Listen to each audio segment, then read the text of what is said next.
Il y a quelque chose que je n'avais jamais soupçonné avant d'arriver au pouvoir.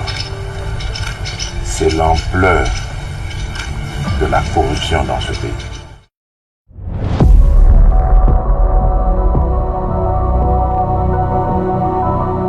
Aujourd'hui, c'est une page d'histoire qui se tourne, marquée par le départ d'un homme dont le nom restera gravé dans la mémoire collective de la République démocratique du Congo.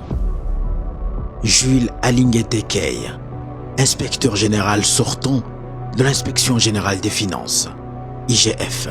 Après 37 années d'un service inlassable, dont 5 brillamment passés à la tête de l'IGF, il quitte ses fonctions, laissant derrière lui un héritage aussi imposant qu'inestimable. Souvent surnommé le chien méchant, un sobriquet qu'il a assumé avec fierté et calme, Jules Alingete a mené une croisade sans relâche contre les prédateurs des deniers publics. Nous sommes cette fois-ci parés pour encadrer cet argent parce qu'il y a l'IGF, ce chien méchant là qui aboie à la moindre bêtise. Infatigable, méthodique et parfois redouté, il est devenu le cauchemar des corrompus et le symbole d'un État décidé à ne plus plier face à la gabegie. Son départ anticipé à 62 ans marque la fin d'une ère, celle d'un leadership audacieux qui a replacé l'intégrité et la transparence au cœur de la gestion des finances publiques. Sous sa houlette, l'IGF n'a pas seulement existé, elle a rayonné.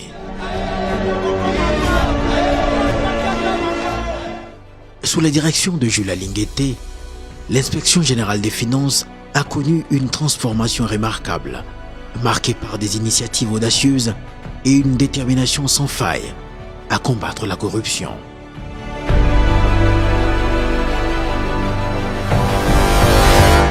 Le Congo, mon pays, la République démocratique du Congo, a eu beaucoup de chance d'avoir connu à la tête de l'Inspection générale des finances M. Jules Alingete.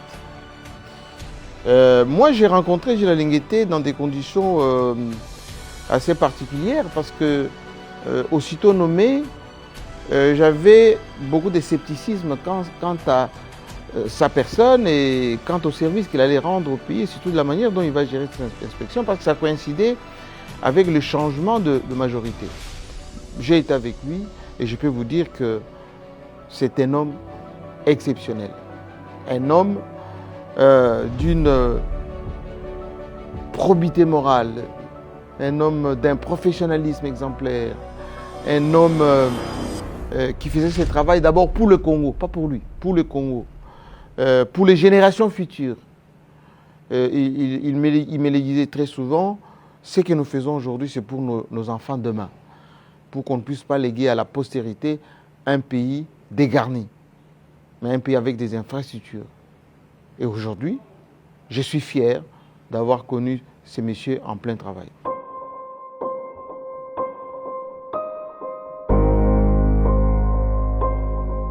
L'une des réalisations phares de son mandat a été la mise en place de la patrouille financière en RDC, un contrôle a priori qui s'est avéré être une arme redoutable pour instaurer une bonne gouvernance et lutter contre les détournements des deniers publics. Ce dispositif a non seulement renforcé la surveillance, mais a également créé une peur du gendarme parmi ceux qui auraient pu envisager des actes répréhensibles.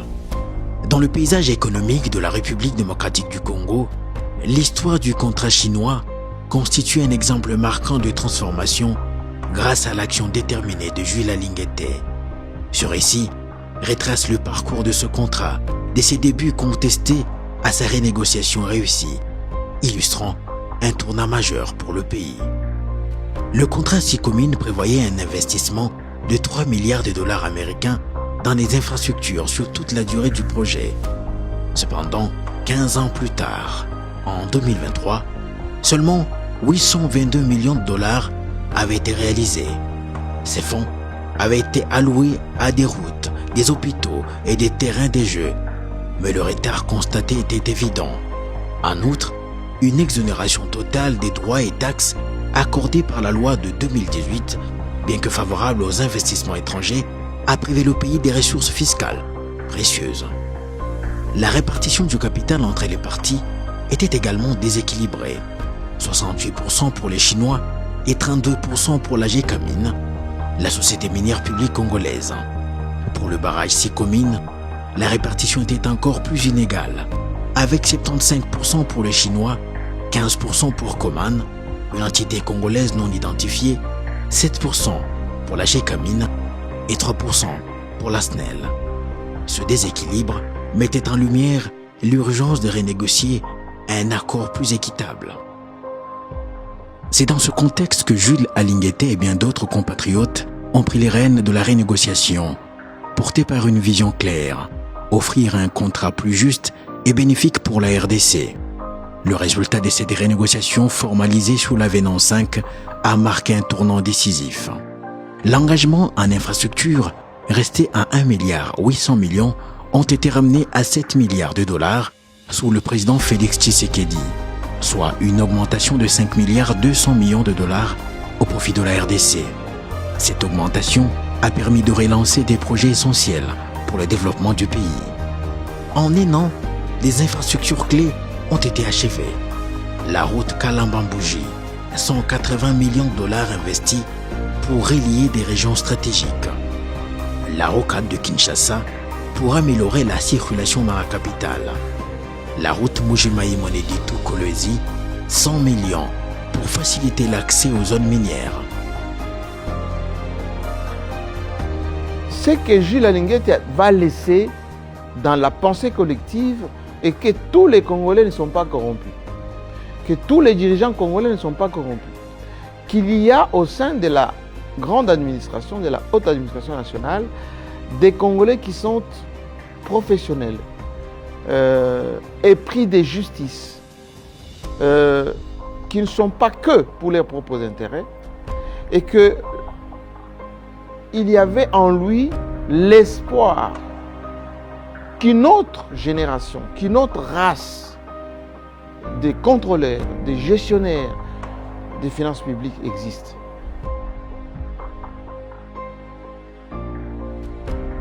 Sous son leadership, l'inspection générale des finances a retrouvé sa grandeur.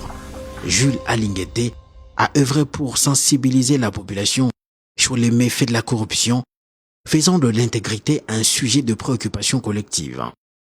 Plus de 80 dossiers d'auteurs de détournement ont été transmis à la justice en seulement 5 ans, illustrant son engagement à rendre des comptes. La construction d'un bâtiment administratif de 8 niveaux, dénommé Immeuble Étienne Tshisekedi à Molumba, a symbolisé cette modernisation. Avec ses 156 bureaux, il offre un cadre de travail digne des missions menées par l'IGF. Jules Alinguete a également veillé à l'amélioration des conditions de travail des inspecteurs. Au cours de son mandat, les avantages des inspecteurs ont été triplés et des crédits véhicules ont été octroyés à tous les 225 inspecteurs ainsi que des crédits maisons pour les protéger de la corruption. Un aspect fondamental de sa stratégie fut le rajeunissement du corps des inspecteurs. En 2020, la moyenne d'âge était de 60 ans. Grâce au recrutement de 170 jeunes inspecteurs, cette moyenne a été abaissée à 38 ans. De plus, la diversification des profils a été encouragée, intégrant des ingénieurs en construction et des informaticiens aux côtés des économistes et juristes. Jules Alinguete a modifié les textes de son institution, lui conférant des pouvoirs régaliens pour lutter plus efficacement contre les malversations financières. Ce renforcement des capacités a permis à l'institution d'agir avec plus de détermination.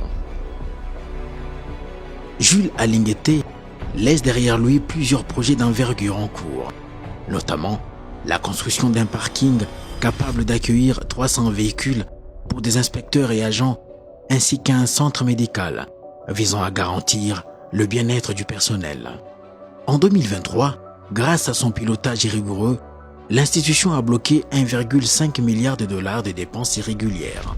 En quelques années, la trésorerie des établissements publics a été littéralement métamorphosée, bondissant de 180 millions de dollars fin 2021 à plus de 2 milliards fin 2024. Ces chiffres ne sont pas que des statistiques. Ils racontent une volonté, une vision, un engagement profond envers la chose publique. Alinguété a su moderniser son institution, passant de 43 à 225 inspecteurs. IGF oyo totie inspection générale ya finance bomoni que banda totia yango makoki et bandi komono quand même na kati ya caisse ya l'État. Même face à l'adversité et aux attaques, Jules Alinguété est resté fidèle à sa mission. Je suis uniquement contre ceux qui s'acharnent sur les trésors publics, répétait-il, tel un mantra. Son engagement indéfectible a fait de lui un repère moral dans un paysage institutionnel souvent entaché des compromissions. Jules Alinguété a conquis le cœur des inspecteurs et agents de l'IGF qui saluent son départ avec émotion et larmes. Son successeur, Christophe Bitassimwa, nouvel inspecteur général, a exprimé la difficulté de le remplacer. Je disais, au niveau où il a mené l'IGF, on ne peut pas remplacer Alinguété. On lui succède.